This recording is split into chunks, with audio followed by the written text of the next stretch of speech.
You may be asking yourself, how do you succeed in computer science, or what is the optimal approach to a successful computer science degree? As easy as most people think the first one on the list is, it's actually not as intuitive as most people tend to believe. And so the first one that we're going to tackle in this series is notes.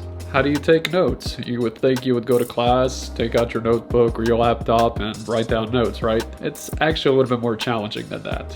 The optimal approach that I've found is as follows. So prior to any semester starting, I'd figure out which classes I want to take. I'd register for those classes, of course, and then I would figure out all of the material that's going to go ahead and be part of that class. The easiest, of course, is just grabbing the book that's associated with the class. If the instructor doesn't have that book listed, I normally contact them, or I go to their previous class page and try to figure it out. So once I have the book, then the idea is for me to read through the entire book. If that's not something that's feasible, or for example, let's say you're doing 12 chapters out of 30, then I just focus on those 12 chapters and I start reading through and taking my notes. So before the class actually starts, I've already pre-written majority of my notes and I'm ready to go to class.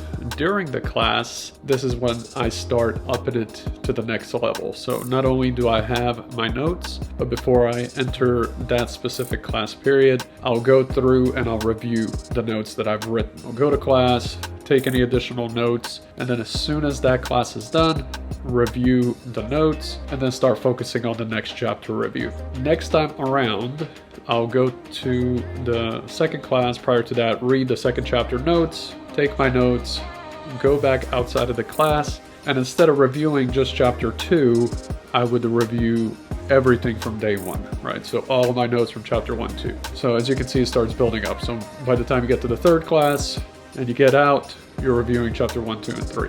Fourth class, 1, 2, 3, 4. With having adequate notes for your class, you can actually come into the class and you can actually now spend learning the material instead of trying to figure out, what the professor is actually talking about, since you've already had some kind of introduction to it. This is the perfect time to ask the questions and then get those responses, write them into your notes, and keep reviewing up until the final comes. When you get to any sort of test, I promise you with this method, you're not going to have to prepare for it whatsoever. You're already going to have everything pretty much memorized, and you're just going to keep repeating that up until you get to the end. At the end, your chapter 1 material is going to be as fresh as the current material, and you're never going to have to stress about another test ever again.